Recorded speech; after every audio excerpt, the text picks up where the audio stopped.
Racismo. Racismo. Racismo. El racismo. El racismo. El racismo. Racismo. En un podcast de las Universidades Colmex. Bienvenidas, bienvenidos y bienvenides a este episodio de Racismo en.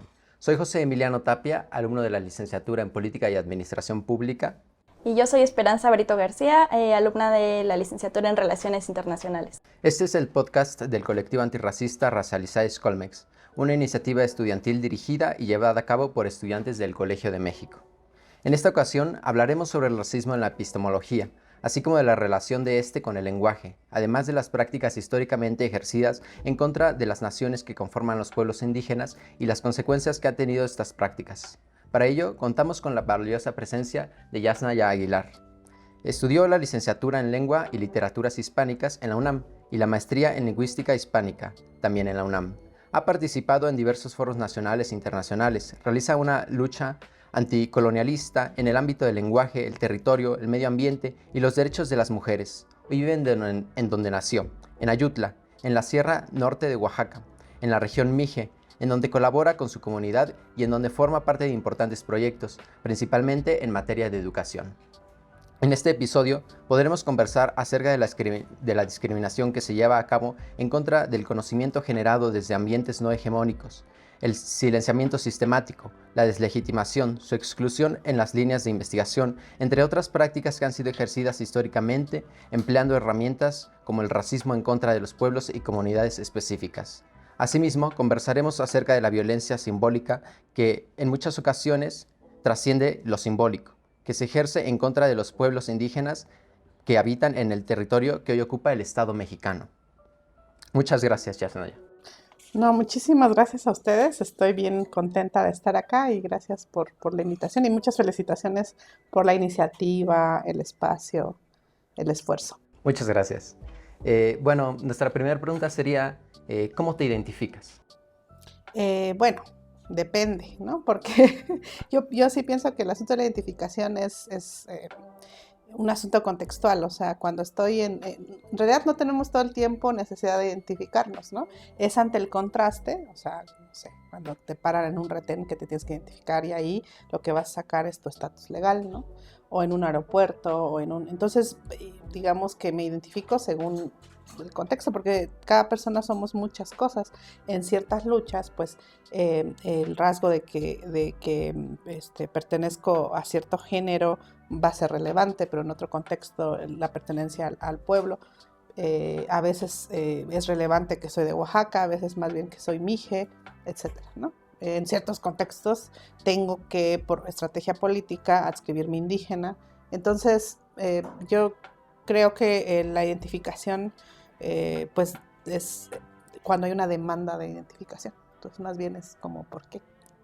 O ustedes, ¿cómo quieren o en qué contexto quieren que me identifique con respecto de qué? Sí, bueno, sería más que nada respecto a tu identidad y en este caso en temas de racismo, ¿no? ¿Cómo te has identificado a lo largo de tu vida, de tu trayectoria y cómo contrastamos en cierto punto dentro de espacios, por ejemplo, hegemónicos, ¿no?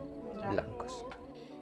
Bueno, eso es muy interesante porque justamente creo que o sea, la identidad es todo un tema y ahorita voy a tratar de ser breve porque me clavo mucho en eso, porque es una palabra como que está todo el tiempo, hablamos de la identidad, pero pocas veces definimos qué estamos entendiendo por identidad, parece como muy dado, ¿no? Pero la identidad es una cosa mucho más compleja de la que pensamos. Entonces, yo lo que creo que sí quisiera poner en la mesa es, yo entiendo identidad como el subconjunto de rasgos específicos que hacen que una persona o una entidad sean lo que es y no otra cosa, dentro de el conjunto de potenciales rasgos infinitos que alguien es. Digo, esto suena así como muy rebuscado, pero quiero ponerles un ejemplo. Tenemos ciertos rasgos, o sea, tengo cierto género, pertenezco a cierto pueblo, en mi pueblo pertenezco a cierta comunidad, en mi comunidad a cierto barrio, etcétera, etcétera. Entonces, todos esos rasgos que habitan en mí digamos, son rasgos ahí, pero que lo que va a ser mi identidad va a ser un subconjunto que contrasta. Por ejemplo, siempre doy este ejemplo, pero me parece que es elocuente, es todas las personas que estamos aquí ahorita en esta grabación somos terrícolas, ¿cierto? Ojalá que no haya alguien aquí infiltrado que haya sido nacido en Marte y socializado allá y llegó ayer. Pero quiero decir, eso es un hecho objetivo y lógico. ¿Ser terrícola forma parte de nuestra identidad? No. ¿Por qué? Porque no contrasta. Si hubiera una invasión extraterrestre y si esta es opresiva todavía, bueno, con que hubiera una, seríamos terrícolas, nos hablaríamos de los pueblos terrícolas, la música terrícola. ¿Ya viste que la música terrícola es mucho más diversa que la que llegó? O, si me entiendes, la medicina terrícola. Entonces, terrícola empieza a ser, forma parte del subconjunto de rasgos que contrasta. Entonces, esto va a cambiar a lo largo de la vida. O sea, yo jamás en la vida me hubiera dicho que soy latina. Pero la primera vez que fui a Los Ángeles, me dijeron, es que tú eres latina y pues dile al de inmigración que no. O sea, porque muchas veces pensamos que la identidad es que tú lo eliges y los sistemas de opresión operan y te ubican. Entonces yo, por más que yo decía, ¿cómo voy a ser yo latina si yo soy de un pueblo indígena, mije, que no desciende de latín? Entonces recuerdo que iba con una amiga italiana. Entonces me dijeron, yo pensé que tu amiga también era latina cuando se enteraron que era italiana. Y yo les dije, oigan, si de las dos, ella es la latina, es de Roma, no veo nada más latino que eso. Porque claro, ahí lo que opera, o sea, no es una lectura. Entonces, ¿cómo me identificarían en este rasgo? Pues muchísimos, ¿no? Si estamos pensando que este sistema es patriarcal, colonialista y capitalista, entonces los contrastes servidos en general, porque hay ciertas identidades que no dependen de la opresión, ¿no? Rasgos identitarios. La identidad es una cosa compleja, es un conjunto de rasgos que va a ir contrastando y un rasgo va a ser relevante o no según el caso. Pero un rasgo identitario como ser mujer en un sistema patriarcal tiene todo el sentido. Adquiere o toma un sentido y jerarquiza. Entonces, en ese sentido, pues en este entramado de categorías, pues no es que yo me identifique, o sea, hay sistema patriarcal que me va a poner en una categoría de binariedad de género, que me va a ubicar dentro de uno y va a operar sobre mí. En ese también el paisaje colonizado me va a ubicar en una categoría que no es racial, pero está racializada, que es la categoría indígena, y dentro del sistema capitalista me va a ubicar en cierta clase. Y esos son tres de muchos, ¿no? Entonces, pero si estamos hablando de qué tlayuda es la mejor, pues mi identidad como, digamos, mi rasgo identitario como oaxaqueña va a ser el relevante. Entonces, es algo que es un subconjunto en el que van entrando y saliendo rasgos que según el contraste, ¿no? Esperemos que no salga nunca entre ese subconjunto el rasgo terrícola. Aunque bueno, tal vez sea interesante, no sé. No sé si fue muy confuso. No, estuvo muy bien, muy, muy completa. Muchas gracias por esa explicación. De hecho, la siguiente pregunta es como muy relacionada a eso. ¿En qué momento fue que como tu identidad pues indígena o tu color de piel fue necesario como ser consciente de esto? O sea, ¿fue en algún momento que estos rasgos de identidad saltaron y fueron importantes para ti definirlos? Sí, en algún punto, pero digamos que también como dice, creo que Rita Segato, no me acuerdo, casi estoy seguro que fue.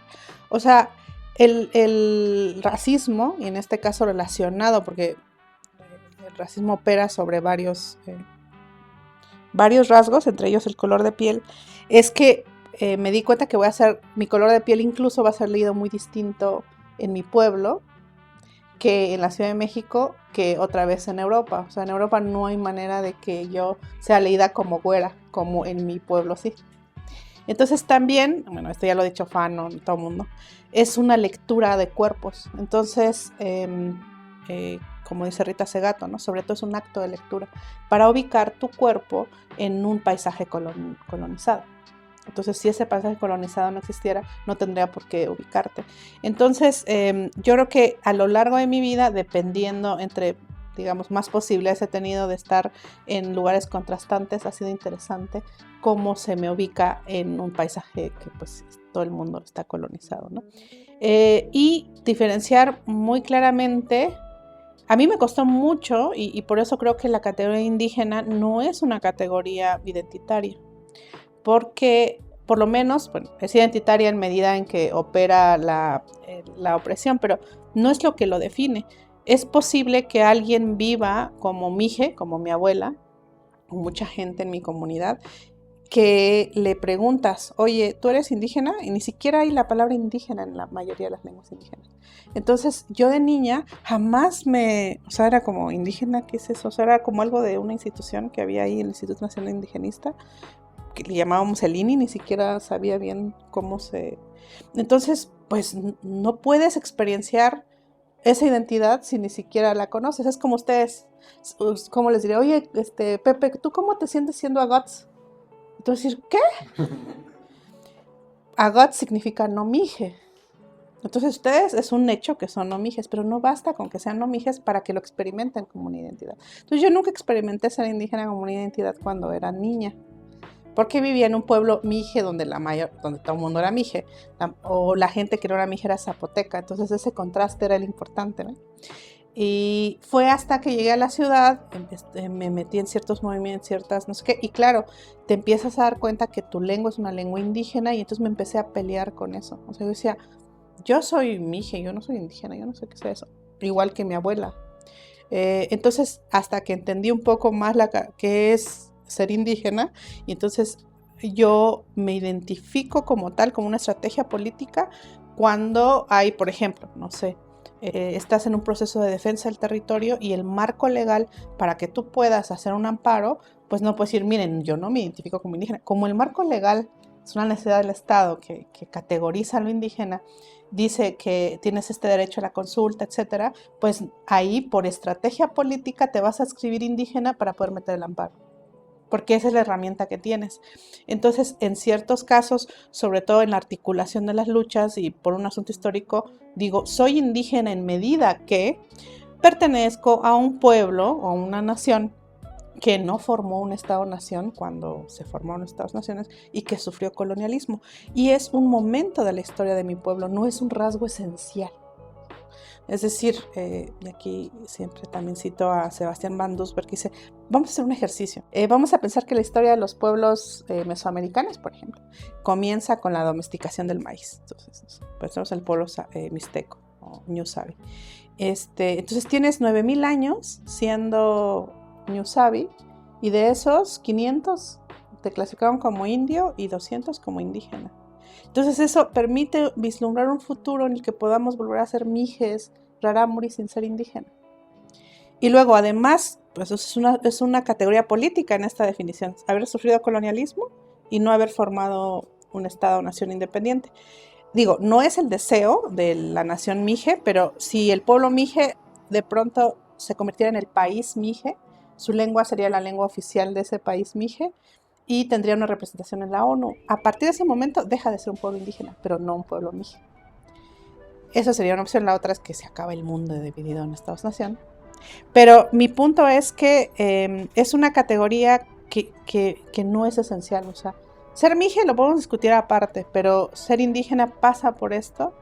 Y entonces, pues no hay manera que sea una categoría identitaria. ¿Ver? O sea, por eso cuando en esta discusión que ha habido estos últimos días, es como, es que su identidad indígena, yo es como que nadie es, o sea, ¿por qué estamos discutiendo si alguien es indígena o no que es otomí? O sea, no puedes decir soy indígena sin ser nahua, y ser nahua es súper distinto a ser paipai, a ser yaqui. Entonces, es como si indígena fuera un cascarón que no tiene nada concreto adentro, y claro que sí, ¿no? O sea, hay pueblos y naciones concretas ahí. Entonces yo me di cuenta de eso en el contraste cuando salí a la ciudad, y ahí me di cuenta que era indígena y yo, ay, ¿qué es eso? Es como ahorita así de, eres Agots y tú así, pero ¿qué es eso? Al principio pensé y pensábamos con el colectivo con el que estoy que bastaba con negarlo. Entonces nosotros decíamos, hasta hicimos un hashtag que decía, yo soy mije, no indígena. Y después nos dimos cuenta que no basta con negarlo. Es como dijéramos, no me gusta el capitalismo, me voy, adiós.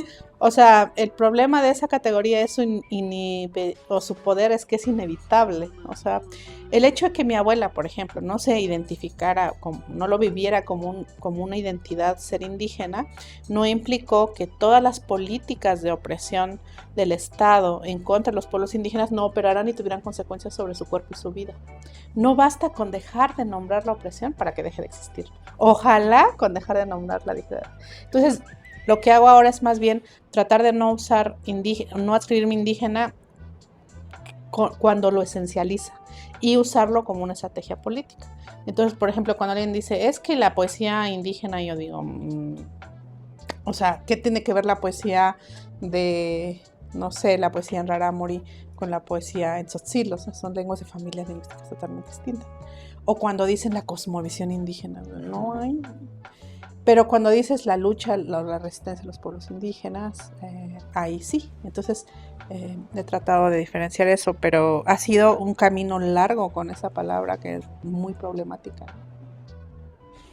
En este sentido, mencionas que tú llegaste a la ciudad y conociste esta categoría, ¿no? Que para ti era extraña, externa.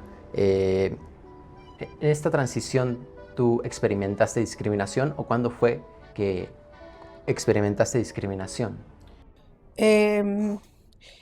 Bueno, lo que pasa es que la discriminación que yo experimenté era una discriminación colectiva, no sé cómo decirlo. O sea, yo creo que la primera vez, ahora en ese momento no lo veía así, pero la primera vez que me di cuenta, o bueno, que lo sufrí era cuando entré a la escuela.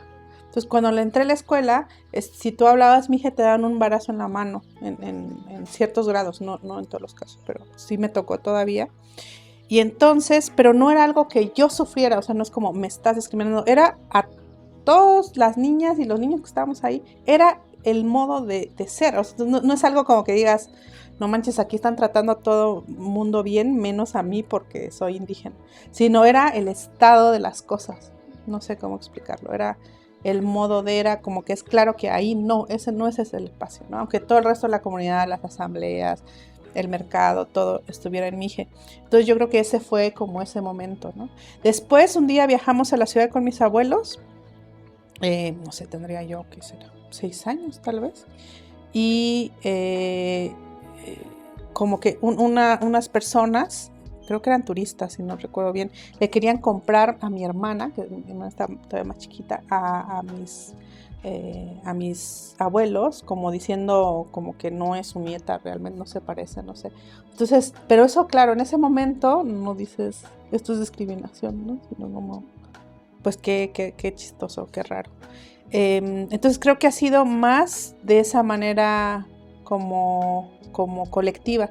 Y claro, yo no, o sea, no es lo mismo ser una mujer mazahua que vende en la Ciudad de México, que seguramente desde la más tierna infancia le hacen ver una y otra vez con toda la carga despectiva y racista que es India, a mí, que yo me crié en un pueblo en donde todos éramos mijes, todas las personas éramos mijes, los otros pueblos alrededor eran mijes, los otros pueblos eran zapotecos, ¿saben? O sea, no es la misma experiencia. Entonces, como que yo cuando llegué a la ciudad no llegué pensando en que me iban a discriminar, sino que yo pensaba que yo era distinta porque era del campo, no porque fuera mije, porque no había experimentado eso, así, de esa manera, ¿no? Entonces, yo creo que fue ahí, y bueno, y te digo, es una discriminación como estructural en pues todas las cosas que me di cuenta después que yo no aprendí a leer y escribir en mi lengua materna porque hubo una violencia muy fuerte y que nunca voy a saber qué es ser alfabetizada en una lengua que hablas, que muchos de los problemas de concordancia que todavía tengo, por ejemplo, de escribir en español, todo ese proceso tiene que ver con una estructura de discriminación y que esa es colectiva, o sea que la sufríamos. Pero repito, esto no es igual para todos los pueblos indígenas, ¿no? Pues sí, esta discriminación ya es, pues, como tú mencionas, estructural, o sea, a veces ni siquiera te das cuenta de lo que está pasando, lo tomas así, pues, como si ya fuera algo de todos los días o lo normal. En este sentido, pues creemos que uno incluso a veces ya con esto muy internalizado puede ejercer discriminación en contra de otras personas, a pesar de uno también, o sea, si eres una persona racializada o si te ejercen discriminación, pues uno también puede ejercer discriminación en algún punto. ¿Tú has identificado algún momento en el que tú hayas ejercido discriminación? Sí, claro, yo creo que o sea, a mí me gusta más la categoría de opresión, ¿no? Porque hay o sea, discriminar tiene que ver con clasificar, con separar. Entonces, bueno, digamos que etimológicamente no tendría los dados cargados, claro, los super tiene, ¿no? Y yo creo que lo difícil de los sistemas de opresión es que los reproducimos. Incluso, y los reproducimos por su inevitabilidad, o sea, porque son un sistema hegemónico. Entonces, por ejemplo, cuando hay como racismo internalizado, misoginia internalizada, es como tener al sistema dentro de ti, y entonces en realidad no puedes decir, hay gente que discrimina y hay gente que no. Claro, hay grados, ¿no? Sino, yo creo que una tarea importante es ver en nosotros, en cada persona, cómo reproducimos esos sistemas de opresión.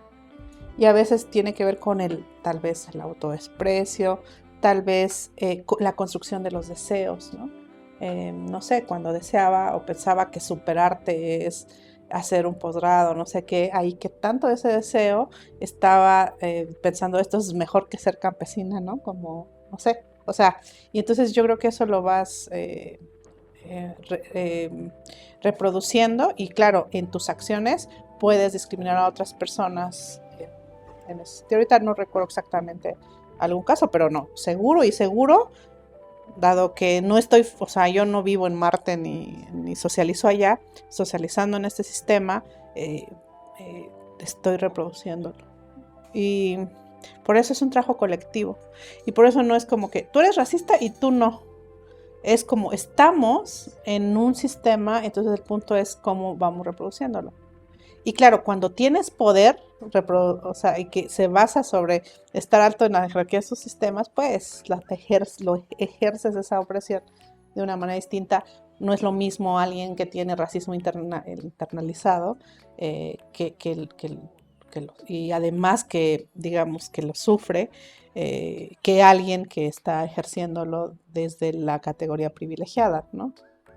Entonces a mí, si lo ves eso como sistemático, pues ya no es tanto sobre todo entre nosotros mismos, estar acusando, tú eres, o sea, porque se vuelve así como, tú eres racista, yo no, es como de, a menos que eso, que hayas nacido en Marte y llegaste ayer, también, ¿no?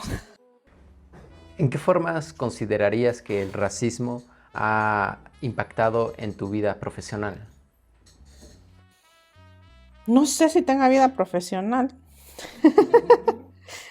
Sí, o sea, sí, no sé si tengo una vida profesional. Si bien no profesional, Sí, no lo sé. Esa me agarró por sorpresa. en el trabajo que realizas, en los distintos trabajos que realizas, ¿cómo dirías que ha impactado el racismo? Bueno, pues fíjate que tendría que pensarlo más. Yo creo que, o sea, no lo tengo, obviamente sí, ¿no? Porque como el racismo es un sistema, o sea, mundial, ¿no? Es como,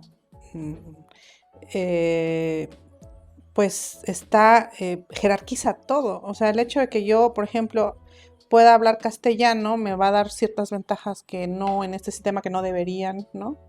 Entonces eso impacta, digamos, para que pueda hacer ciertas cosas, pero que es injusto que otras personas, por no hablar castellano en su propio territorio, que es Mije, tendrían derecho a, o sea, claro que, por ejemplo, cuando escribo en castellano, es mucho más probable que me publiquen a que si escribo en Mije, porque además, o sea, no, el Estado ha hecho que la lengua desaparezca, pero esté desapareciendo, pero también ya es impensable que hiciera cosas para que se escribiera o era cultura escrita, ¿no? En este siglo, porque claro, mi lengua se escribe desde hace mucho, pero,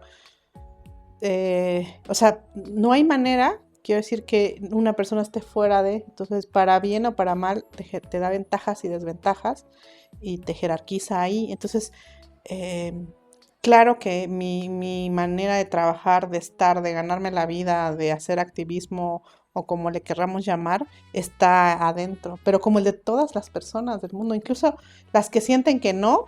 O sea, siempre que yo te digo, si tú sientes que eres la norma, o sea, o dices, no, como que yo no siento presión, nunca me ha pasado, es una evidencia de la existencia del sistema, porque si nunca te ha pasado es porque estás tal vez en la categoría privilegiada, ¿verdad? Entonces ahí no se siente como que no hay, todo es neutro, no, así es esto. Entonces, pues sí, como todas las personas, mucho de mi trabajo, o sea, el hecho de que también tenga que trabajar porque las lenguas, bueno, no tenga que haya elegido trabajar me importa la diversidad lingüística y lo que hago con respecto a eso es porque no tendría que hacerlo en un sistema que no haya racializado la categoría indígena, ¿no? Y que no haya racializado lo relativo a las lenguas indígenas. Entonces, quisiera como, no sé cómo decir, a mí me gusta explicarlo así, o sea, supongamos, tienes una cubetita o una tacita como esta de pintura líquida, así color roja. Y luego tienes otra tacita color azul y otra amarilla. Vamos a poner que una de esas tacitas es el patriarcado, que además es como un sistema de opresión bien antiguito, ¿no? Y luego tienes el colonialismo. Y luego tienes el capitalismo. Y luego tienes como un bowl o una jícara grande, y entonces agarras las 3 tacitas, las pones ahí, las viertes ahí, y luego con un palito le mezclas bien, bien, bien, bien. Tú vas a saber que ahí hay pintura verde, roja y azul, digo amarilla, roja y azul, pero a ver, sepáralas. Si yo te digo, a ver, eso que mezclaste, ahora sepáralo. Entonces en la vida de todos los días no lo puedes separar, o sea, lo separamos para fines teóricos, para fines de análisis, metodológicos, pero en la vida cotidiana tú no puedes decir, mira, aquí empieza el patriarcado y aquí empieza el capitalismo y aquí empieza el colonialismo. O sea, están profundamente imbricados. Entonces, aunque yo sé que hay eso, no lo puedo separar. Y entonces, a mí lo que me alarma de muchas luchas es que no ven que está imbricado. O pareciera que puedes hacer solo un tipo de lucha sin hacer la otra. Y no se puede. Cada uno de estos grandes sistemas genera subsistemas de discriminación concreto. El patriarcado va a generar pues machismo, homofobia, etc. Y luego el colonialismo, uno de sus hijos predilectos es el racismo. Y bueno, hay una discusión. Hay gente que dice, pues si el racismo existe desde hace mucho, yo prefiero por fines metodológicos nada más situarlo como en el siglo XIX, que es, o sea, desde el colonialismo. Lo que hace el colonialismo es que, como dice Rita Segato y como dice Aura Cumes, lo que hace es que de pronto la mujer europea se vuelve mujer blanca, o sea, racializa el paisaje colonial. Entonces, si tú vas y secuestras un montón de gente en África y la traes acá, pues vas a poner en contacto y jerarquizado diferentes corporalidades. Entonces, la gente que es, no sé, de un pueblo bantú en específico, que es Yoruba, se vuelve afro, ¿ves? Cuando allá, como ha dicho varios autores, es irrelevante si todo el mundo es igual, ¿no? Y entonces, ya con el racismo, lo que hace el racismo es darle un sustento científico. Antes yo decía pseudocientífico, pero después de leer dije, no, esto fue de la ciencia, o sea, esto es científico, o sea, con todas las contradicciones que eso implica. Entonces, el racismo es un sistema de discriminación concreto, con unas ideas muy claras de pensar que razas humanas, etcétera, eso que sabemos, que a veces, ¿qué es lo que se racializa? Porque racializado me gusta porque se ve el proceso. O sea, hay un proceso, es el resultado de un proceso. ¿Qué se puede racializar? Pues en muchos casos el color de piel, pero también ¿qué se racializó cuando se sostuvo que la población judía era una raza? O sea, la equivalencia pueblo judío, raza judía, la equivalencia indígena, raza indígena, ese es el proceso de racialización, es pensarlo como si fuera una raza. Ahí no fue el color de piel, ¿ves? Entonces, potencialmente el racismo puede racializar diferentes cosas. Y bueno, pues entonces, si tienes, o sea, como no sé, esta antropóloga cachiquel que me gusta mucho, Aura Cumes, dice, o sea, el patriarcado que llega a estos territorios es un patriarcado pues colonialista, O sea, porque el colonialismo no fue un proyecto de las mujeres, es un proyecto del patriarcado. Y el colonialismo que va a generar metrópolis y colonias y de las que se va a extraer para llevar a las metrópolis, es súper necesario para el desarrollo del capitalismo y del Estado, claro. Entonces, el colonialismo viene del patriarcado, necesita el patriarcado, y el capitalismo, el colonialismo. Las familias, había un libro bien interesante que estaba leyendo de cómo las familias con mayor capital en Estados Unidos fueron las familias esclavistas. O sea, ese capital se construyó sobre el colonialismo y el racismo. Entonces, por eso está todo implicado. Entonces, a mí lo que me inquieta de mi propia posicionamiento y lucha es cómo hacer una lucha que tenga en cuenta esto. Porque entonces, cuando tú haces lucha antipatriarcal, hago ahí mi test, ¿no? Mi autotest y test para todo el mundo. Si haces lucha antipatriarcal, pero no anticolonialista ni anticapitalista, eres Hillary Clinton. O sea, lo que quieres hacer es ser la presidenta de un país que es colonialista, que es racista y que además es capitalista, y no te das cuenta que al no ser anticapitalista y anticolonialista es la otra cara, o sea, es lo mismo, es patriarcado. O sea, el colonialismo es patriarcado, el capitalismo es patriarcado. Pero como no lo ves, entonces haces ese tipo de lucha, y hay muchas de ese tipo. Luego, si haces lucha anticapitalista, pero no antipatriarcal, ni anticolonialista, ni antirracista, pues eres el Che Guevara. O nuestros queridos amigos los machos de izquierda, que dicen que la verdadera lucha y la mamá de todas las luchas es la lucha de clases. No sé si seguramente que hemos conocido varios así. ¿Por qué? Bueno, a ver lo que decía Che sobre la gente, o sea, todos sus comentarios racistas y etcétera. Toda la homofobia, etcétera, ¿no? Pero siempre te dicen, no, compañera, eso, tu lucha antipatriarcal y antimachista, después de que termine la lucha de clases, ya casi normal se va a dar. Y mientras, pues todos los abusos, ya sabemos de las dirigencias. Y que aparte dicen, no, es que el marxismo es la... En fin, y luego, pero si luego tú haces lucha antirracista, pero no anticapitalista, y no antipatriarcal, bueno, pues reproduce lógicas de patriarcado terrible, o sea, nuestros queridos amigos antirracistas súper machos, o que no son anticapitalistas y tu máximo sueño es ser la portada de Vogue. O sea, ¿tú crees que tu objetivo es que ahora cuerpos racializados como inferiores estén en la portada de Vogue? Y no digo que la representación no sea importante, pero yo creo que hay que cuestionar por qué estamos pidiéndole a Vogue que represente tales cosas en lugar de estar peleando tener nuestra revista donde una diversidad de criterios estéticos sean los que están operando. Porque claro, yo no tengo el dinero ni el capital para tener una revista. Y yo no quiero salir en la portada de Vogue. Yo lo que quiero es tener la revista. Quiero los medios de producción de eso. Entonces, creo que esa es la trampa de ver esto así. Entonces, yo todo el tiempo me estoy preguntando a qué le estoy haciendo el juego ahora en esta lucha, ¿no? A tal o a tal. Y es algo que me inquieta en general, ¿no? ¿Cómo ha sido tu experiencia pues en la lucha antipatriarcal y antirracista? Pues ha sido diferente a la de tus compañeros hombres, me imagino, o a la de tus compañeras que nada más ven por la lucha antipatriarcal, o ¿cómo has llevado esto? Yo creo que yo misma, o sea, digo, otro asunto muy cañón de los sistemas de opresión es que hacen no ver esa mezcla. O sea, ni siquiera es como que, yo soy una iluminada o una woke que despertó y bien.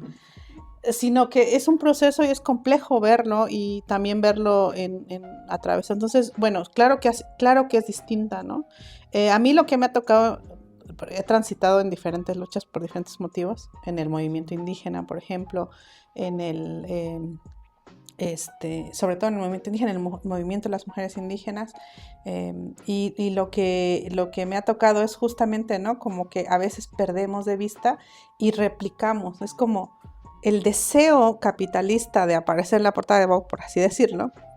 Ojo, que estoy diciendo que es importante la representación, pero ese deseo es un deseo inoculado por ese mismo sistema racista, y entonces, ¿sabes? O sea, es como lo vamos deconstruyendo. Y también en el caso con los compas de izquierda, en nuestras luchas anticapitalistas, es como, ha sido duro, ¿no? porque siempre está, o sea, cuando, digamos que a mí me tocó, yo creo que ya la colita de esta generación que en la universidad decían, no, pues ¿para qué feminismo si ya lo logramos? O sea, ya estamos aquí en la universidad, las mujeres igual, o sea, como obviando que ya no era necesario, o sea, obviando que había patriarcado, como que ya todo, y de pronto vino o sea, el golpe de realidad, porque era un discurso más bien, ¿no? No era la realidad. Entonces, y cuando ves eso, de pronto también de ese lado te dicen, no, es que debes de empoderarte. Y yo, pero compañeras, no íbamos a deconstruir el poder. No es un deseo masculino tener poder, ¿no? Y claro, de pronto en ciertos círculos de lucha antipatriarcal, por ejemplo, contrastaba mucho con mi propia experiencia, donde la cocina y las labores de cuidado de las mujeres en mi comunidad son fundamentales.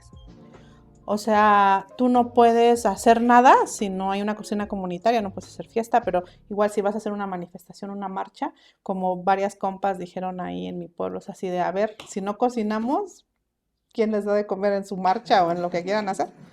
Entonces yo decía, bueno, si el discurso en cierta lucha es empodérate, o sea, como trata de emular, pues refuerzas la estructura patriarcal, ya sea la del Estado, la de la empresa. O sea, no creo que ser CEO o ser Margaret Thatcher sea nuestro objetivo, porque no se trata de personas de individuos, sino de sistemas, ¿no? Entonces, ¿cómo más bien colectivizamos el cuidado? O sea, en realidad yo diría, en lugar de que las mujeres nos empoderemos, es como la categoría que más bien pensemos en que el cuidado puede ser para todas las personas y que es la base de la vida. O sea, sin cuidados no hay vida. Y entonces, cuidar se vuelve algo muy importante y entonces ya no una carga solo para las mujeres. Pero claro, cuando solo ves esta parte, entonces el punto es, ¿quieres hacer lucha antipatriarcal? Pero que tus deseos sean los que el patriarcado ha diseñado que sean. ¿Quieres hacer lucha anticapitalista? Muy bien, pero que tus deseos sean los que el colonialismo ha dicho, ¿no? Entonces, me parece que cuando haces lucha anticapitalista, estás haciendo lucha antirracista y antipatriarcal. Porque ¿quién tiene, por ejemplo, el capital en el mundo? Pues no las personas racializadas, ¿no? Y cuando haces lucha antirracista, estás haciendo lucha antipatriarcal. ¿Por qué? Porque el proceso de la racialización no es un proyecto no patriarcal, es un proyecto del patriarcado, ¿no? Entonces, yo creo que eso es así fundamental. Porque si no, quieres destruir el patriarcado, pero lo fortaleces desde el capitalismo, porque son igual, yo siempre digo así de perdón, quienes sean creyentes, es como la Santísima Trinidad, son las caras de la misma moneda, del mismo Dios llamado ese sistema de opresión. ¿Identificas algún momento en tu vida en donde decidiste realmente intervenir en forma de activismo o de alguna otra forma para afrontar estas opresiones? Bueno, yo creo que todas afrontamos las opresiones, ¿no? O sea, no las afrontamos. Ahora, estar consciente de eso y que estaría bien cambiarlas un poco, tal vez, o hacer un poco de contrapeso. Yo estaba muy peleada con la palabra activista porque en algún momento como que se profesionalizó. O sea, era como estar dentro de una ONG y bueno, tenía sus problemas. Después como que ya no me he peleado tanto porque dije, igual si agarro su como más etimológico, más su surgimiento, porque surge en oposición a estar pasivos, a la pasividad ante una situación injusta. Entonces el activismo implica activarse. Pero claro, todas estas palabras se van a ir semantizando, ¿no? Entonces tienen sus implicaciones. Yo trato de no autodefinirme como activista, pero si alguien lo hace, digo, bueno, lo voy a tomar como que no pasividad. Pero también, por ejemplo, en inglés, que lo de woke surgió en un contexto para decir, tenemos que despertar ante esta situación, y luego ahora ya se semantizó y ya tiene muchas connotaciones que no necesariamente las tenía de origen, pero bueno, así son las palabras. Y yo, la verdad es que mi postura fue muy ingenua, o sea, a mí me gustaban mucho las palabras, estudié letras y me di cuenta que mientras estudiaba letras estaba aprendiendo mucho sobre el castellano, el latín, sus orígenes, su etimología, su gramática y no sabía leer y escribir la lengua con la que hablaba con la gente que más quería en la vida. Ni siquiera sabía cuántas vocales tenía mi lengua materna, porque lo sabemos en español por la escritura, no es algo automático, ¿eh? Y entonces me puse como más desde la gramática, así, a ver, ¿cuál es el sujeto en mije? ¿Cómo se conjuga? O sea, porque sabemos, o sea, una lengua la hablamos, pero no por eso sabemos cómo funciona su gramática. Como decía José Saramago, decía, mi cerebro sabe de mí, yo no sé nada de él. O sea, nuestro cerebro sabe si ya te falta no sé qué y te manda y comanda tu cuerpo, pero tú no por eso sabes cómo funciona tu cerebro. Igual con la lengua, ¿no? Hablamos una lengua, no necesariamente sabemos cómo funciona. Y pues me puse más de esta parte más gramatical con un amigo, escribí. Luego me di cuenta que ya había un movimiento mije de hace más de 40 años que estaba luchando por la lengua en medio de un proceso autonómico mije. Me he unido a ese proceso, soy parte de un colectivo que de broma se llama, hablando del Colmex, que empezó como una parodia al Colmex. De hecho, copiamos la descripción del Colmex que dice prestigiosa institución educativa y de investigación. ¿Okay? O sea, la copiamos así, nada más la adaptamos a mije, porque varios amigos que hemos como estado en la academia un rato, o bueno, tratando de hacer acá, no sé, en la universidad, pues nos regresamos a nuestras comunidades, pero nos dimos cuenta que nos gustaba mucho hacer investigación, aunque no necesariamente estar en la academia, y nos dimos cuenta que puedes hacer investigación más despacito y docencia fuera de la academia, o sea que no necesitas la academia para hacerlo y que puede ser más cercana pues a las preocupaciones, procesos de tus propias comunidades. Y dijimos, sí, que sea rigurosa y tal, pero que no sea en la academia. Sí, algo así como el Colmex, pero mije, así. Sí, como el Colmex, ¿no? Después de que unos amigos habían ido a una exposición, entonces ya luego platiqué. Entonces empezó así de verdad como una broma, que después se fue haciendo, pues digamos que, pues sí fue tomando más forma. Pero era una parodia, en realidad es un colectivo, es el colectivo mije, sí. Pero de broma era. Y después cuando luego nos han invitado al Colmex ha sido chistoso. Yo pensé que era una coincidencia porque lo había leído, ¿no? Colmex. Y dije, qué coincidencia, que es Colmex, pero al parecer no es. Era parodia. Pero en realidad es el colectivo mije. Pero sí, o sea, no más fue para... está muy chistoso eso, ¿no? Pero bueno, y ha sido un proceso muy, con los compas, con las compas, pues muy importante para mí.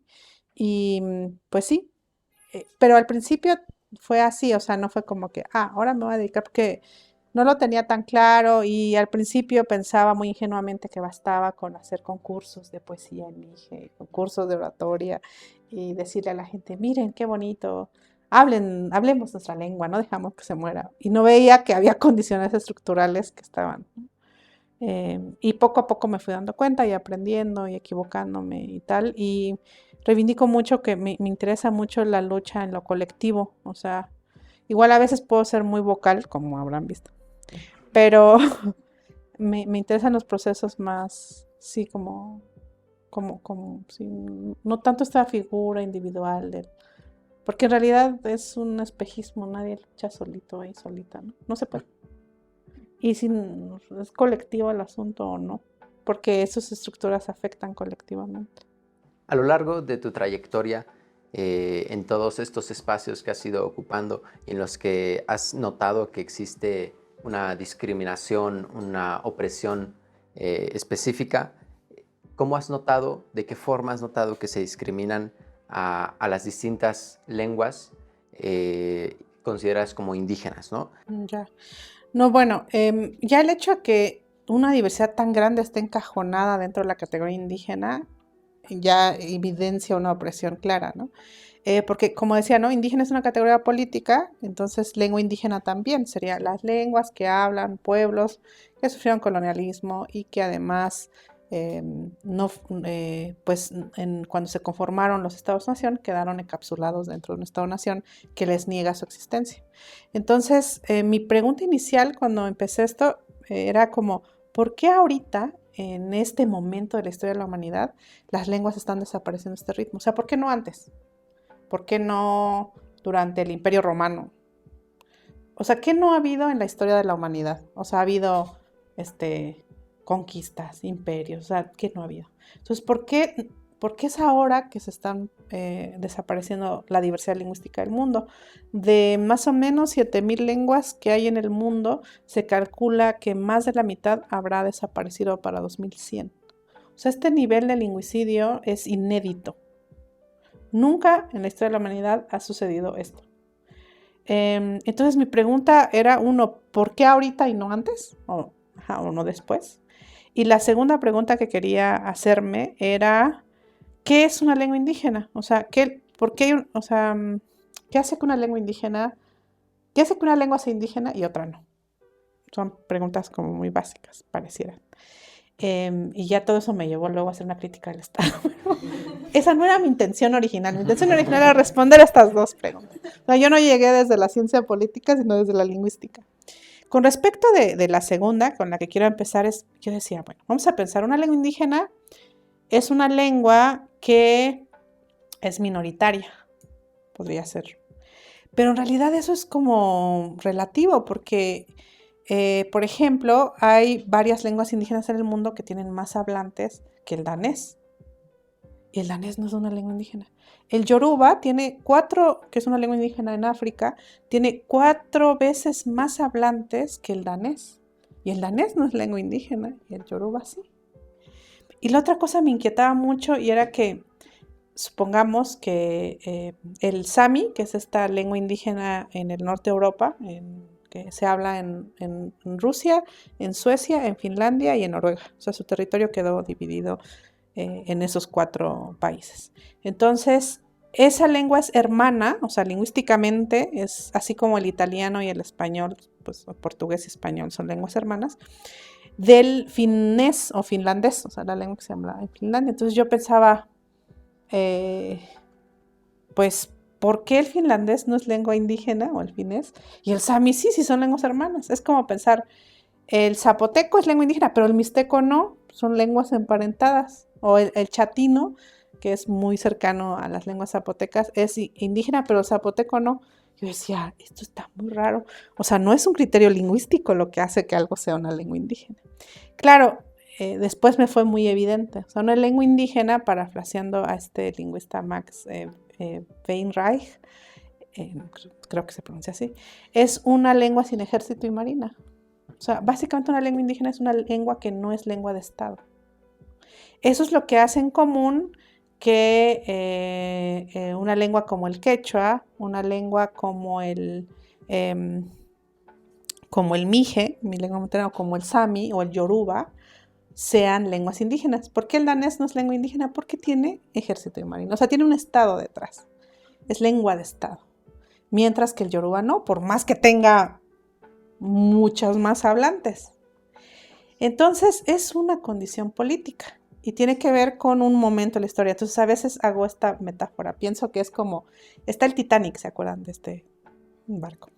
Y en el Titanic hay un hablante de quechua, un hablante de japonés, un hablante de mije y un hablante de alemán.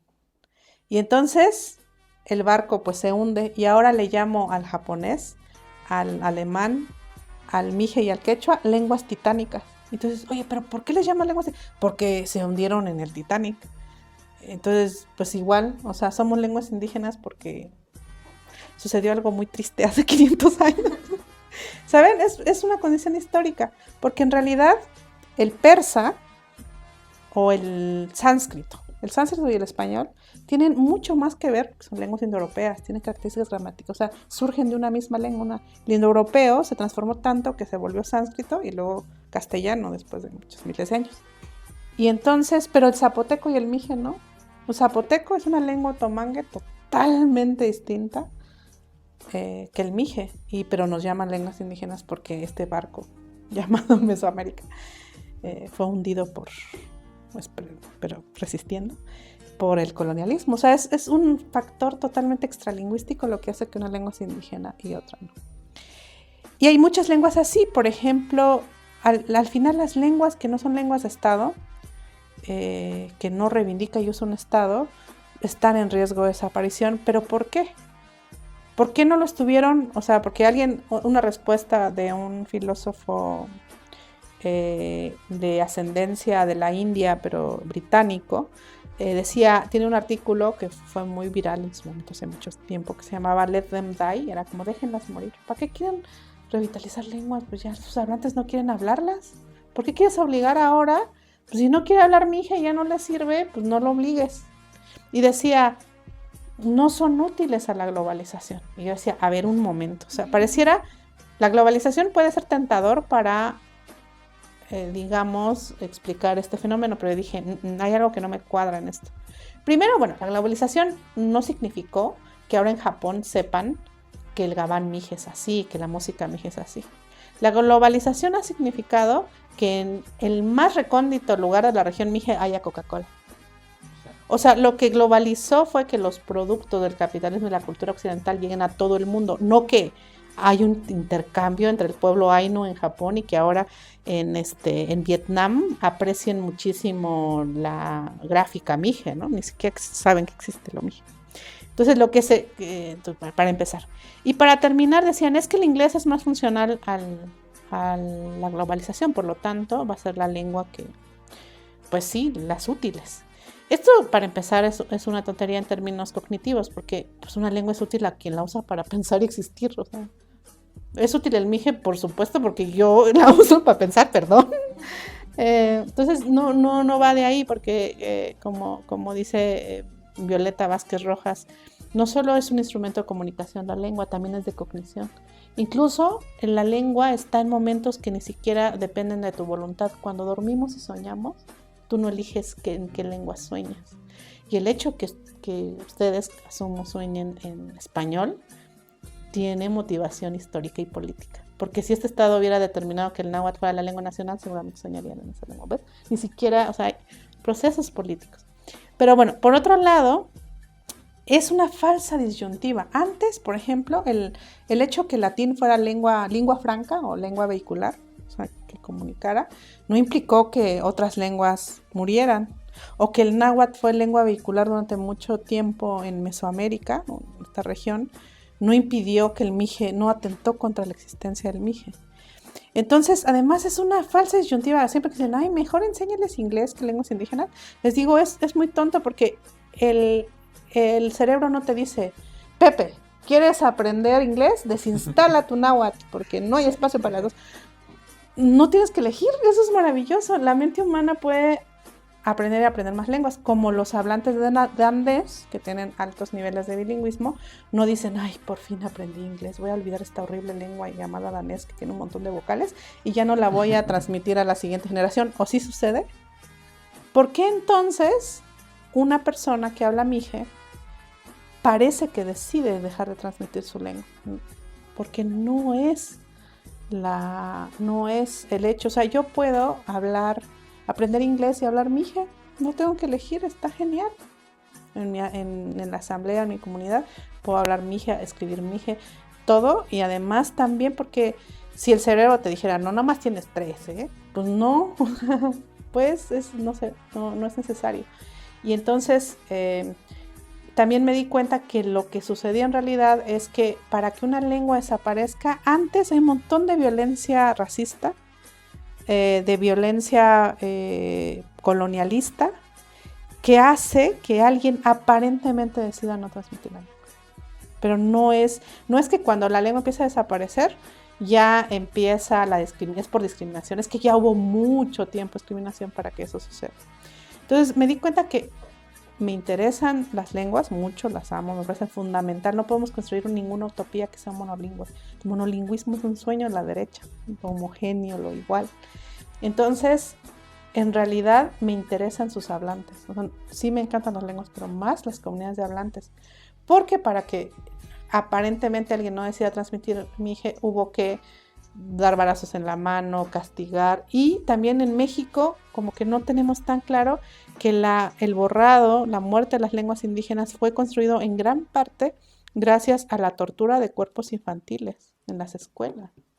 Estamos tratando de documentar toda esa violencia física y esa violencia psicológica de que todavía sucede. Lamentablemente hace poco todavía denuncias sobre gente chicos de secundaria que los mandan al baño, a limpiar el baño por hablar su lengua en clase. O sea, no es algo que sea de hace mucho. Y entonces, bueno, por un lado me di cuenta de eso, y por otro es que como los estados, o sea, diferencia, yo siempre digo así como que, por ejemplo, el Imperio Romano, pues hasta donde veo, igual me equivoco, pero no sé, como que no estaba obsesionado con imponer su religión, ¿no? Como que iba agarrando más dioses y... Ajá, pero para el Imperio Español, imponer su religión era fundamental.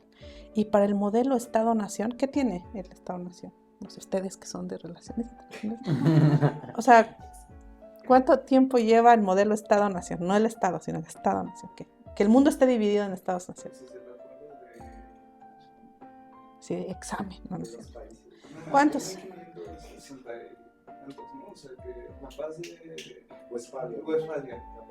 Ajá. Pero que ya todo el mundo esté dividido así, etcétera, no tiene mucho, ¿no? Vamos a ponerlo aquí unos 300 años. Ajá. A diferencia de otros modelos sociopolíticos, es que lo que veo es que nos ha cooptado tanto la imaginación el Estado que pensamos que siempre el mundo estuvo dividido en países. Entonces hablamos de el México prehispánico, pero no existía. O sea, esta silueta de México, ¿se acuerdan del mapa así con su bracito de Baja California, y su axilita, su cinturita en el istmo? Esa imagen que luego hay dijes, es una cosa muy reciente. O sea, esos límites no existían. Es más, cuando se creó el Estado mexicano, o el Estado estaba hecho de más, y entonces sus límites su silueta fue cambiando por muchas razones. Entonces eso lleva muy poquito tiempo. Entonces, que ahora pensemos que ¿cuántos países hay? Como 200 y cachito, ¿no? En el mundo. Y hay 7,000 lenguas. Vamos a suponer que cada estado elige una lengua como lengua de estado, pero en esto que le llaman Latinoamérica, ni siquiera eso es cierto, porque muchos estados aquí nada más reivindican una lengua, que es el castellano. No es que en Guatemala reivindiquen el quechua, en México el náhuatl, no. Pero vamos a suponer que fuera 1 a 1. Eso significa que hay 200 estados-nación que reivindican una lengua, y si hay 7,000 lenguas, hay 6,800 lenguas que quedamos o sea, que lo natural es la diversidad lingüística, que quedamos dentro de estos estados. Pero así como al Imperio Español, pero ahora sí que le mamaba andar imponiendo la religión, al Estado mexicano y al Estado, el modelo Estado, le encanta, como tiene esta idea de que un Estado debe ser una identidad, por eso es cultura francesa, o sea, como que quiere convencer que un Estado es una nación, que yo creo que no es lo mismo, pero bueno. Entonces, es fundamental para construir una identidad nacional que haya solo una lengua. O sea, eso... Entonces, esa es una cosa fundamental del modelo de Estado, que ama el monolingüismo, lo necesita. Y entonces hace todo lo posible para imponerlo. Y por eso hay lenguas que no son del Estado en todo el mundo. O sea, cuando yo le digo a la gente que hay más de 8 lenguas indígenas en Argentina, dicen, ¿cómo? En Chile hay lenguas indígenas, en China hay, en Japón hay. Dime dónde, yo te digo que hay. Y entonces, por ejemplo, no es tan claro que en Francia, en la Francia continental, o sea, en la europea, en ese territorio, hay más de 10 lenguas que se hablaban antes del establecimiento del Estado francés. ¿Por qué? Porque nos hacen pensar que Francia no más se habla francés. Y pues bueno, Francia es como el modelo del Estado-nación, ¿no? Un poco, ¿no? Es como así el modelo comercial. Y entonces en los 90s hubo, bueno, ha habido siempre, pero como a finales de los 90s, principios de los 2000, un movimiento muy fuerte de estas otras lenguas, del occitano, del bretón, de todas estas lenguas que se hablan en Francia desde siempre, y hicieron un movimiento, les llaman lenguas regionales, pero pues compartimos en ese sentido la misma relación con el Estado que las lenguas indígenas, ¿no? Y entonces hicieron todo un movimiento para algo que me parece muy simple, que era reconocer la realidad. O sea, la realidad es que en Francia no solamente se habla francés, sino muchas otras lenguas. Y eso fue interesantísimo porque estuve siguiendo después, digamos, buscando el debate que hubo en torno de eso. Entonces, lo que querían es que hubiera un reconocimiento constitucional de la realidad. O sea, reconocer la realidad, porque vemos que el Estado le gusta en general negar la realidad. O sea, es diversa la realidad y el Estado, no. Hay muchas naciones, no puede ser pluricultural porque balcanización. Entonces, eso hizo el Estado francés. Entonces, tanto derecha como izquierda se unieron para decir que no. Y la Academia Francesa, que es como, imagínenselo elitista, que es la Academia Francesa, el modelo de la Real Academia de la Lengua, ¿no? Es antiguo, más antiguo.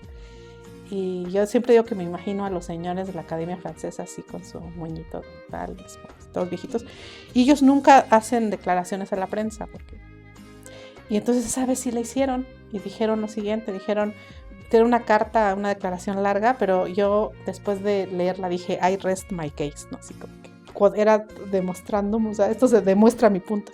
Y una parte decía, la lengua francesa ha forjado Francia. ¿Ven? La idea de monolingüismo y Estado. La evidencia de todos estos siglos es que la lengua de la República Francesa es el francés. Y el reconocimiento a las lenguas regionales es un atentado a la identidad francesa. O sea, más claro ni el agua. La identidad del Estado dependía de una lengua.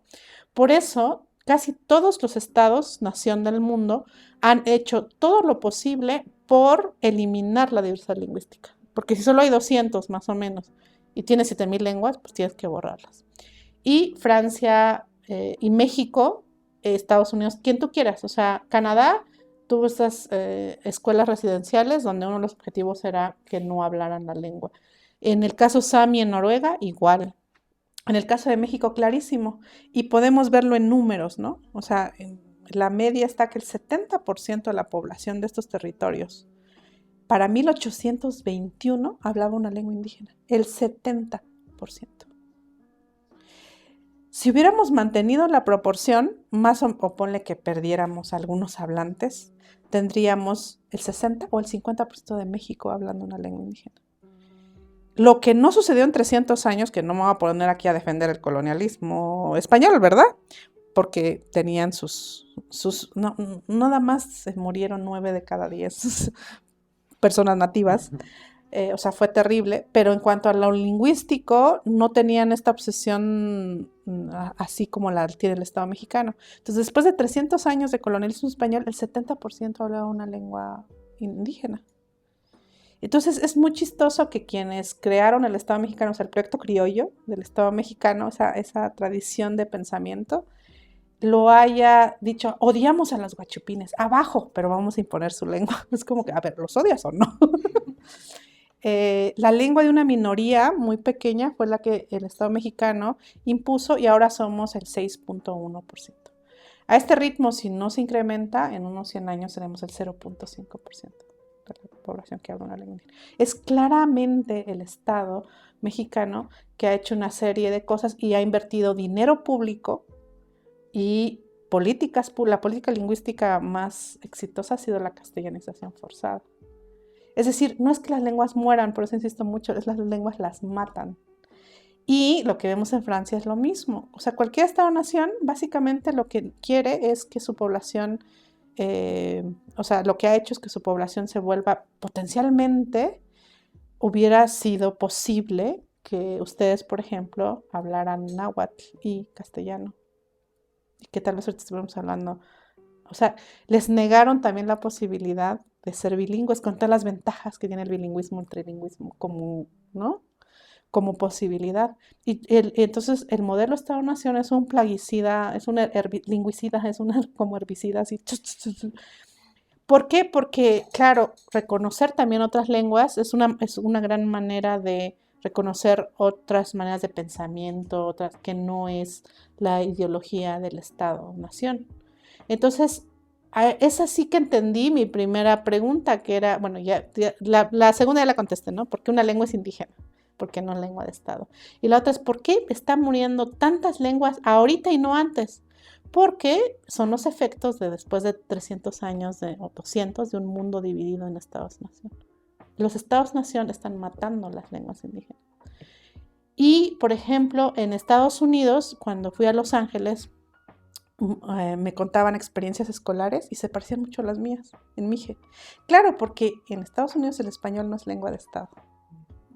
¿Ven? Por eso yo decía, ay, mira lo que les está pasando en las escuelas de California, esta discriminación y que no les enseñan a alfabetizar y tal, todos los prejuicios que hay, es eso, ¿no?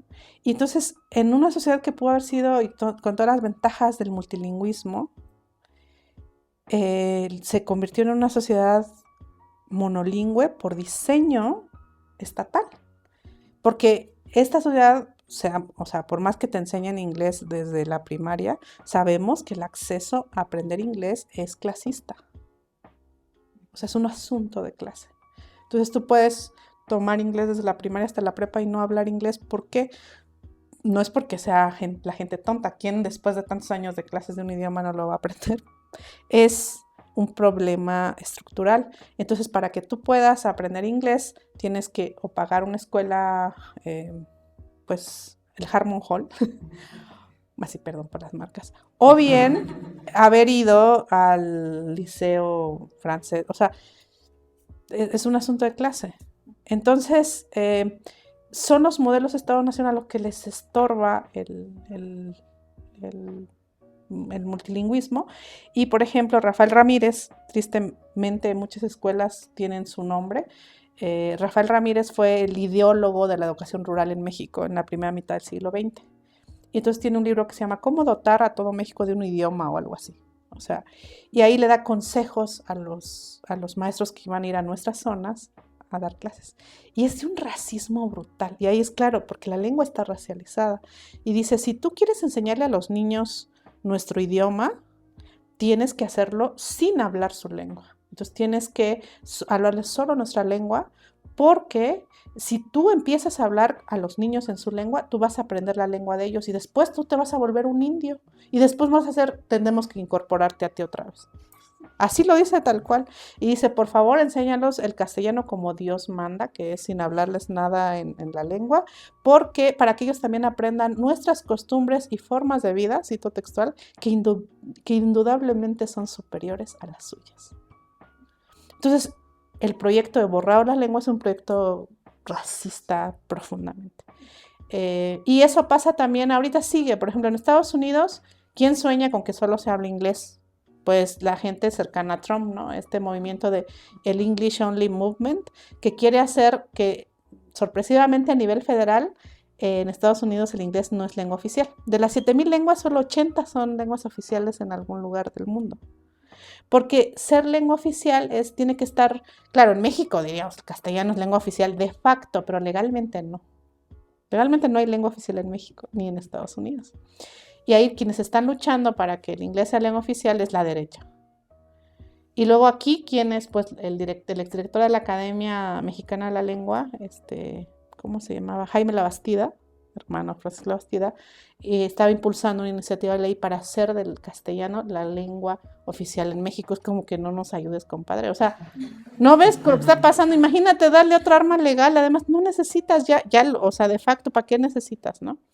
Y sus argumentos eran, imagínate, un filósofo como él, entiendo que es filósofo, decía,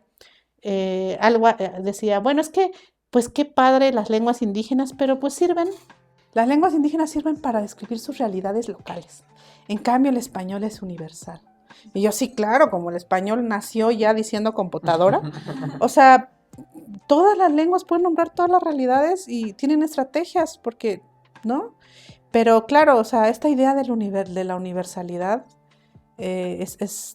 son una serie de prejuicios, ¿no? Que siguen ahí. Entonces, racismo y discriminación lingüística y borramiento de las lenguas está junto con pegado. O sea, esa es la motivación. Y en México es bien perverso, porque hablando del indigenómetro, durante mucho tiempo, para saber cuánta población indígena había en México, era cuánta población habla una lengua indígena. Entonces, al mismo tiempo haces todo lo posible para quitárselas, pero además para probar que lo sean, necesitas que hablen.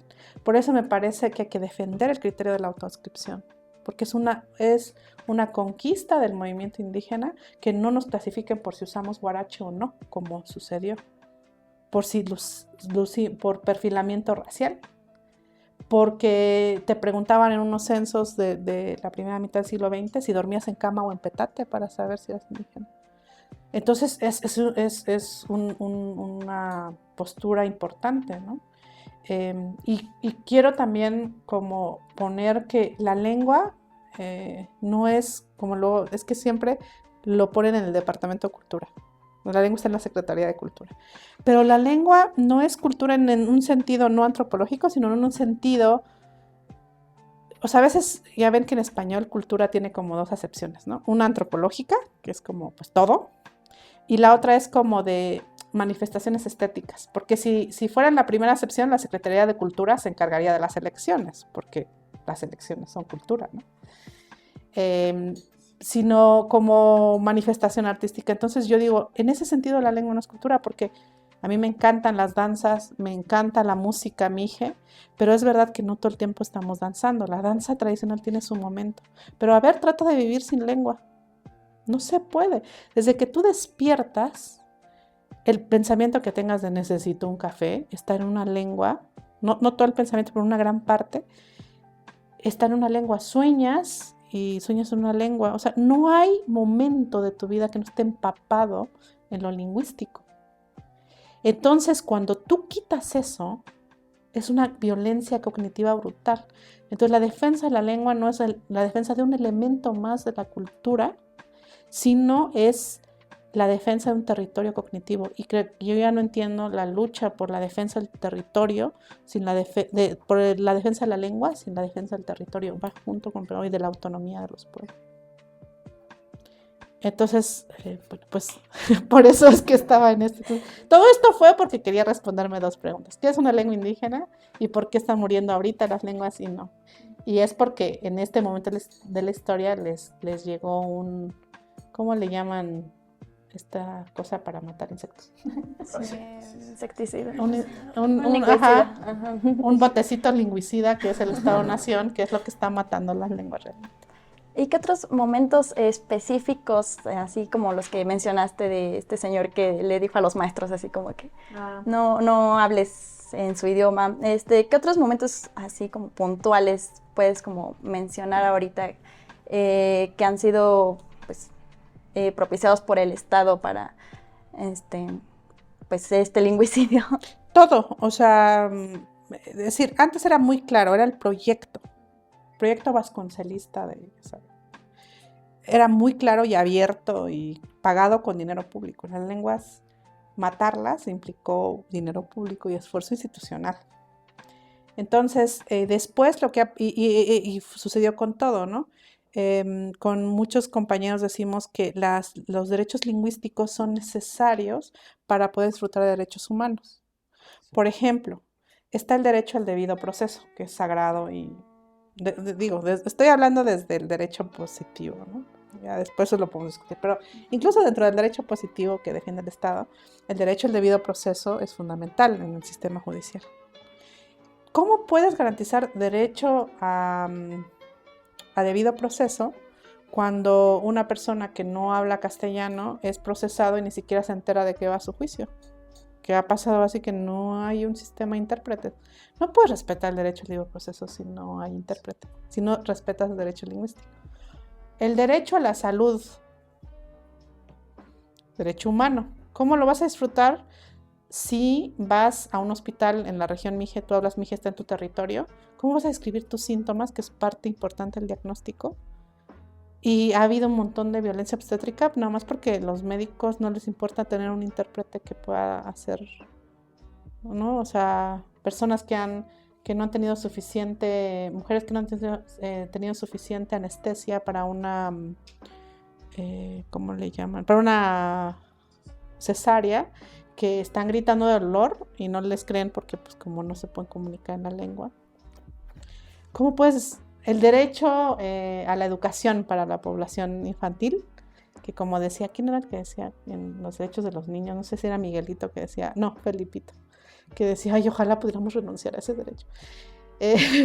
¿Cómo puedes ejercer el derecho a la educación si no te enseñan algo en la lengua que hablas? Entonces dicen, no, es que los niños indígenas son los más tontos y los que menos, como si fuera problema de la población infantil indígena, cuando tal vez entendería matemáticas si me lo explicas en mi lengua, ¿no? Tal vez, no sé, se me ocurre.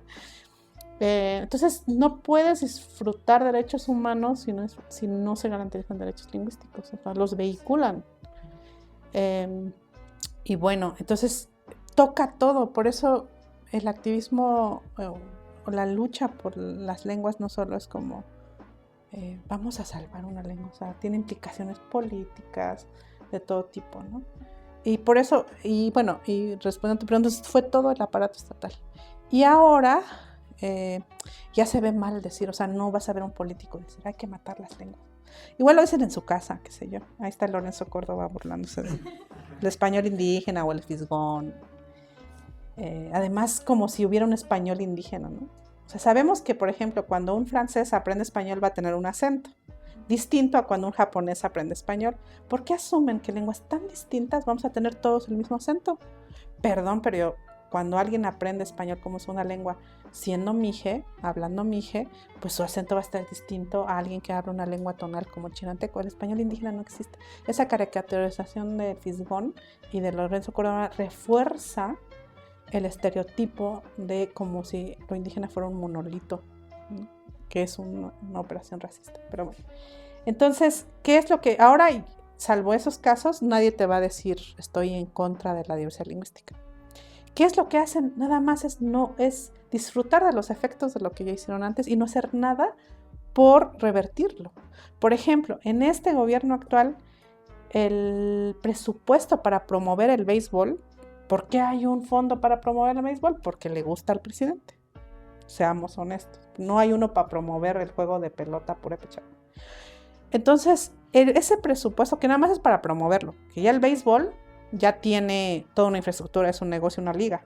Entonces, promoverlo tiene casi el doble de presupuesto, de hecho, más del doble de presupuesto de un año de operación del Instituto Nacional de Lenguas Indígenas. Remodelar 2 estadios de béisbol les costó más que todo el presupuesto de un año del Instituto Nacional de Lenguas Indígenas. No, o sea, no hay un recorte. Tenía un proyecto de hacer una Universidad Nacional de Lenguas Indígenas y recortaron ese presupuesto de una manera terrible. Entonces, lo único que hacen ahorita es que los efectos de esto es que las lenguas ya se mueran solitas y no hacer nada. Entonces, aunque no lo dicen, la práctica del Estado actual es súper lingüicida, nada más que ya se ve mal decirlo. Bueno, pues creo que eso sería todo. Muchísimas gracias por el tiempo, por el espacio y pues por esta plática que sí estuvo muy, muy interesante. Luego los invitamos a las instalaciones del Colmex. El Colmex. No tenemos. Bueno, pues sí, otra vez gracias. Creo que fue muy importante todo lo que hablamos, la reivindicación de la lengua, pues de otras formas de luchar también. Agradecemos también el apoyo del resto de miembros de Racializades en la grabación, edición y promoción de este podcast. Y también agradecemos especialmente a Racismo MX que nos prestaron el espacio y por si no se habían dado cuenta. Gracias y por todas las atenciones que han tenido con nosotros. Y bueno, como es costumbre, les invitamos a seguirles a Racismo MX y a Racializades Colmex en todas las redes sociales para estar al pendiente de las actividades que hay, pues, los podcasts, los eventos. Asimismo, extendemos esta invitación para apoyar al resto de organizaciones estudiantiles del Colmex, el Colegio de México, como Unidas, que es el colectivo feminista, los seminarios permanentes de política, administración pública y de relaciones, de estudios internacionales, Ágora, que es la revista estudiantil, y TODES, el colectivo de la diversidad sexogenérica. Órale, muchas gracias. Ha cambiado esa bastante.